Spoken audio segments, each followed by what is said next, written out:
தமிழ் ஸ்ரீகார் நேயர்களுக்கு வணக்கம். உங்களுடன் பேசுவது உங்கள் சரவணன். இப்போ நம்ம பார்க்க போகிற விமர்சனம் மகுடம். ஏற்கனவே சத்யராஜ் நடிப்பில் பிரதாபோத்தன் இயக்கி இதே பெயரில் திரைப்படம் வந்திருந்தது. இப்போது அதே பெயரில் மறுபடியும் ஒன்று வந்திருக்கிறது.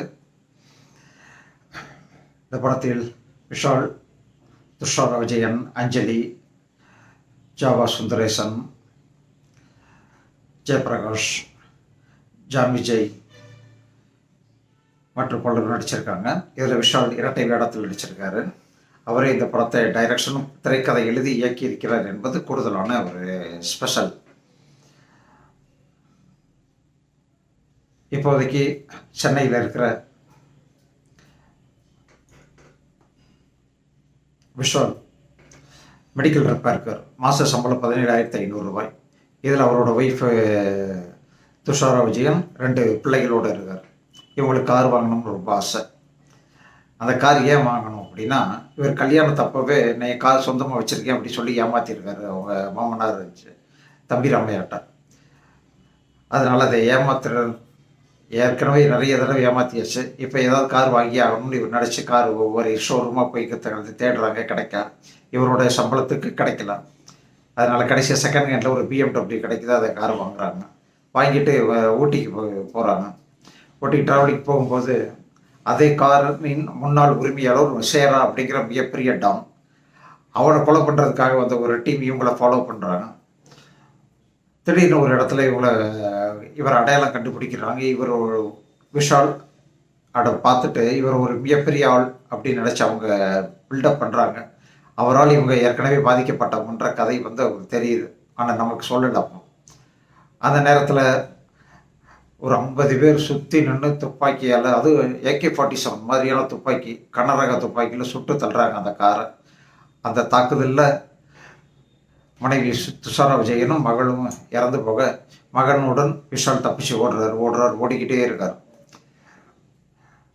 அவர் ஓட்டம் முடிந்ததா, அவரை ஏன் இவங்க துரத்துறாங்க, இதனால் என்ன ஆனது, இவருக்கு அவங்களுக்குமான என்ன தொடர்பு அப்படிங்கிறது இந்த படத்துடைய 2ஆம் பகுதியில் நமக்கு சொல்கிறாங்க. இவருக்கு இவருடைய அப்பாவான இன்னொரு விஷால் சின்ன வயசுலேயே ஊரை விட்டு ஓடி வந்தவர். அங்கேருந்து இங்கே சென்னையிலேருந்து இங்கே விசாகப்பட்டினத்தில் அடைக்கலமாகிறார் சின்ன வயசில். அவர் இன்னொரு நண்பர் சேர்ந்து அந்த இடத்துல இருந்து பழகியிருக்காங்க. அவங்க அப்படியே கொஞ்சம் கொஞ்சமாக சின்ன சின்ன வேலையெல்லாம், திருட்டு வேலை எல்லாம் செஞ்சு கடைசியாக அதே ஊரில் விசாகப்பட்டினம் துறைமுகத்திலேயே இதை ஏற்றுமதி இறக்குமதி தொழில், அதை துறைமுகத்தை கட்டுப்படுத்துகின்ற அளவுக்கு ஒரு ரவுடித்தனத்தில் பெரிய ஆளாக இருக்காங்க. இப்போ அவருடைய அந்த அப்பா விஷாலை தண்டிக்கணும்னு நினச்ச வில்லன் கோஷ்டி அவருடைய அம்மாவை கொலை பண்ணிட்டாங்க, அஞ்சலியை. இப்போது அஞ்சலியை கொலை பண்ணும்போது உடனே இருக்கிற மகன் விஷால் அதை பார்த்துட்டு அப்பானால தான் அம்மா இறந்துட்டாங்கன்னு சொல்லி அவர் கோவப்பட்டு அப்பாட்ட இருந்து பிரிஞ்சு வந்திருக்காரு. அவர் தான் இந்த மெடிக்கல் ரெப்பாக இருக்கிற மகன் விஷால். இப்படி ஒரு கதை பின்னாடி சொல்கிறாங்க. இப்போ அப்பா மகனை மறுபடியும் வீட்டுக்கு வந்துரு அப்படி கூப்பிட்றாரு. இவர் வரமாட்டேங்கிறாரு. மகன் போக மாட்டேங்கிற. உன்னால தான் எங்கள் அப்பா, என்னோட அம்மா இறந்தாங்க, இப்போ என் மனைவியும் மகளும் இறந்துட்டாங்க, என் மூஞ்சிலேயே முடிக்க மாட்டேன் அப்படி சொல்லிட்டு போகிறாங்க. இன்னொரு பக்கம் அப்பா விஷாலுக்கு நிறைய எதிரிகள் ஒன்றா சேர்ந்து இப்போ அவரையும் காலி பண்ணுற பிளான் பண்ணுறாங்க. இன்னொரு பக்கம் மகனையும் காலி பண்ண பிளான் பண்ணுறாங்க. இந்த இரட்டை தாக்குதல்களிலிருந்தும் அப்பாவும் மகனும் தப்பித்தார்களா இல்லையா என்பது கிளைமாக்ஸில் சொல்லப்படுது. விஷால் நல்ல வாட்டசாட்டமான ஆள். கமர்ஷியல் திரைப்படங்களில் அடிக்கடிக்கு கண்டிப்பாக அவருடைய உடல்வாகவும் அவருடைய முகமும் கச்சிதமாக பொருந்தும். அதனால் இந்த கதைக்கு அவர் பொருத்தமான ஹீரோ தான், அதில் எந்த சந்தேகமும் இல்லை. ஆனால் திரைக்கதை அப்படின்னு பார்த்தா ஒரு சுவாரஸ்யம் இருக்கணும்ல, அதுதான் அந்த படத்தில் ரொம்ப ரொம்ப மிஸ்ஸிங். ரொம்பவே சுவாரஸ்யம் இல்லாத திரைக்கதையை வச்சு இழுத்துருக்காங்க. அதிலும் படத்தின் மொத்த நீளம் 3 மணி நேரம். ரொம்ப ரொம்ப டூ மச். இதை 2 மணி நேரம் 25 நிமிடம் சுருக்கி இருக்கணும். மீதி 35 நிமிடத்தை தூக்கி கடாசி போட்டிருக்கலாம். அதிலும் முதல் அரை மணி நேரத்தில் அந்த மாமனாட்டிருந்து எப்படி தப்பிக்கிறதுன்னு அவரே மைண்ட் வைஸில் பேசிகிட்டே வர்றதுலாம் ரொம்ப ரொம்ப ஓல்டு டைப். நிறைய படத்தில் பார்த்தாச்சு. அதில் இவரை மாதிரியான கமர்ஷியல் ஹீரோக்கள் இந்த டைலாக்லாம் பேசுகிறது ரொம்ப தப்பு. அதை ரசிக்கவும் முடியாது. அப்படி ரசிக்க முடியாத எல்லாம் படத்தின் முற்பகுதியில் வச்சு நம்மளை குவாலி பண்ணிட்டாரு விஷால். வன்மையாக கண்டிக்கிறேன். வேற என்ன செய்ய முடியும்? அதை இப்போ சொல்லித்தான் ஆகணும். யாருமே சொல்லலைன்னா எப்படி அவருக்கு எப்படி தெரியும்? அதுலேயும் அந்த ஒவ்வொரு ஷோரூமாக போய் கார் செக் பண்ணுறது, அந்த காட்சிகள் ரொம்ப நீளம். அது நிறைய சுருக்கியிருக்கலாம். முதல் ஷோரூமை மட்டும் காட்டிட்டு மீதி இரண்டையும் ஸ்பீடாக ஓடுற மாதிரி காட்டியிருக்கலாம். ஆனால் அதையும் ரொம்ப நீளமாக வச்சு ரொம்ப நீளத்தை சுருக்கிட்டாங்க. அதை கட் பண்ணியிருந்தாலே போதும் என்று நினைக்கிறேன். அப்புறம் அவருடைய நடிப்பு அப்படின்னு பார்த்தா, அவர் இயல்பாகவே விஷால் என்ன நடிப்பாரோ அதே தான் இதையும் நடிச்சிருக்காரு. இதுக்கு முன்னாடி அவருக்கு 2 படங்கள் ஓவர் ஹிட்டு, மதகஜராஜா. அதுக்கு முன்னாடி மார்க் ஆண்டனி வந்து அந்த டைரக்ஷன், அதனுடைய திரைக்கதை, அதுதான் அந்த படத்தினுடைய வெற்றிக்கு காரணம். அதில் இருந்த அப்பா கேரக்டர் அதை அப்படியே அடாப்ட் பண்ணி தான் இந்த படத்துல இந்த அப்பா கேரக்டர் வச்சிருக்காரு போல இருக்கு. ஆனாலும் அதில் இருந்த அந்த டைரக்டர் மேஜிக் இருக்குல்ல, அதுவும் இந்த காமெடி இந்த படத்தில் இல்லை. அதனால இது நமக்கு ரொம்ப போர் அடிக்கிற மாதிரி இடையில போகுது. அது தம்பிராமையா வச்சு போர்ஷன்லாம் ஏற்றுக்கவே முடியாத ஜீரணிக்கவே முடியாத ஒரு திரைக்கதை. மன்னிச்சு விடுங்க. அதுக்கப்புறம் மனைவியாக நடித்த துஷாரா விஜயன், அவங்க பரவாயில்ல. அதனுடைய எப்போ சாப்பிட்டுக்கிட்டே இருக்கிற அவருக்கு ஒரு தனி கேரக்டர் ஸ்கெட்ச் கொடுத்து அதை அவர் ரொம்ப சிறப்பாக இயல்பாகவே பண்ணியிருக்காங்க. அவங்களே கணவரை கொஞ்சுன்ற சீன், அப்புறம் அவருடைய 3வது பிள்ளைக்கு அடி போடுகின்ற அந்த சீன்லாம் அந்த வசனம்லாம் ரொம்ப அழகாக நடிப்பையும் நல்லா காட்டியிருக்காங்க. அதுக்கப்புறம் இன்னொரு ஹீரோயின் நடித்த அஞ்சலி படத்தை பிற்பகுதியில் ரொம்ப படத்தை தாங்கியிருக்காங்க. அவங்கள எப்போவுமே அடாவடியாக பேசுறதுல அஞ்சலியை மிஞ்ச ஆள் இல்லை. இந்த படத்துலேயே அப்படியே அழகாக அந்த தெனாவட்டி கேரக்டர் ரொம்ப அழகாக பண்ணியிருக்காங்க அஞ்சலி. அதுலேயும் கடைசியாக சண்டை போட்டாலும் எப்படி ஒருத்தர் லவ் பண்ண போகிறாங்க நமக்கே முன்கூட்டியே தெரியும். ஆனாலும் அது கொஞ்சம் சுவாரஸ்யமாக இன்னும் கொஞ்சம் சொல்லியிருக்கலாம். அதுலேயும் அந்த கடைசியில் அவங்களுடைய அந்த காட்சியை வந்து ரொம்ப இழுத்துட்டாங்க. அது அவ்வளோ அழுகையோடு வச்சு கிட்டத்தட்ட 15 நிமிடம் அந்த காட்சியை செதுக்கியது எந்த வகையிலும் நியாயம் அல்ல. அது ஒரு அழகாக க்யூட்டாக ஒரு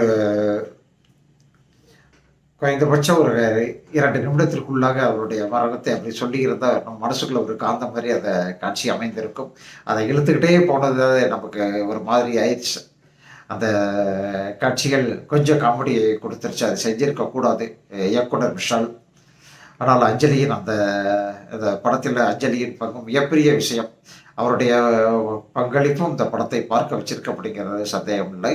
அதுக்கப்புறம் இவர் கூட இருக்கிற ஜான் விஜய், ஜெயபிரகாஷ் 2 பேருமே அவருடைய கடைசி வரையில் உடன்பிறவா சகோதரர்களாக, உற்ற நண்பர்களாக, நண்பனுக்காக உயிரை கொடுக்கும் நண்பர்களாக நல்லா நடிச்சிருக்காங்க. அதில் ஜான் விஜயின் எப்போவுமே அந்த தெனாவட்டு அதே கேரக்டர் இதுலேயும் அப்படியே பதிவாயிருக்கு. அப்புறம் இவருக்கு வில்லனாக நடித்தவங்க மார்ட்டின் அப்படிங்கிற அந்த ஒரு கேரக்டர் இந்த படத்தில் தான் ரொம்ப அதிகமாக நடிச்சிருக்காங்க. இந்த படத்தில் ஒரு முக்கியமான ஒரு பாயிண்ட் என்னன்னா, ஒரு சீன் ஒரு 15 நிமிஷம் நினைக்கிறேன். அது ரொம்ப அழகாக அந்த பிளாக்கை பண்ணியிருக்காங்க. அது வந்து அப்பா விஷால் கேரக்டர் அறிமுகமாகிற சீன். அந்த சீனில் அந்த பேசுகிற பேச்சு, அவங்களோட வந்து டீலிங் பேசுவாங்க. அவரோட வந்து அந்த 3 பேர் டீலிங் பேசுகிற அந்த சீன் வந்து ரொம்ப அழகாக பண்ணியிருக்காங்க. கிட்டத்தட்ட அந்த படத்துலையே குறிப்பிட்டு சொல்லும்படியாக இருக்கிறது அந்த சீன் தான். 10 நிமிட சீன் ரொம்ப நல்ல டைரக்ஷன். அதையே படம் முழுக்க எல்லாத்துக்கும் இதே மாதிரி யோசிச்சு செஞ்சுருந்தாங்கன்னா ரொம்ப நல்லா இருந்திருக்கும். அப்புறம் லாஜிக் மிஸ்டேக்லாம் சொல்ல ஆரம்பித்தோம்னா நிற்காது, போய்கிட்டே தான் இருக்குது. அந்த அளவுக்கு படத்தில் இருக்குது. ஆனாலும் படத்தில் ஒளிப்பதிவு கொஞ்சம் நல்லா பண்ணியிருக்காங்க. ஒளிப்பதிவு அது வீடு வெளிப்புறம் அத்தனையிலையும் அவ்வளோ பேரையும் அழகாக காட்டியிருக்காங்க. அதுலேயும் துஷாரா விஜயனையும் அஞ்சலியையும் காட்டின விதம் சூப்பர் அப்படின்னே சொல்லலாம். அப்புறம் சண்டை காட்சிகள், நடன காட்சிகள்லாம் வெறித்தனம் ஆடியிருக்காங்க. அந்த கடைசி நடன காட்சி ஆடிக்கிட்டே வந்து சண்டை போடுற சீன்லாம் பாருங்கப்பா. ஒரே நேரத்தில்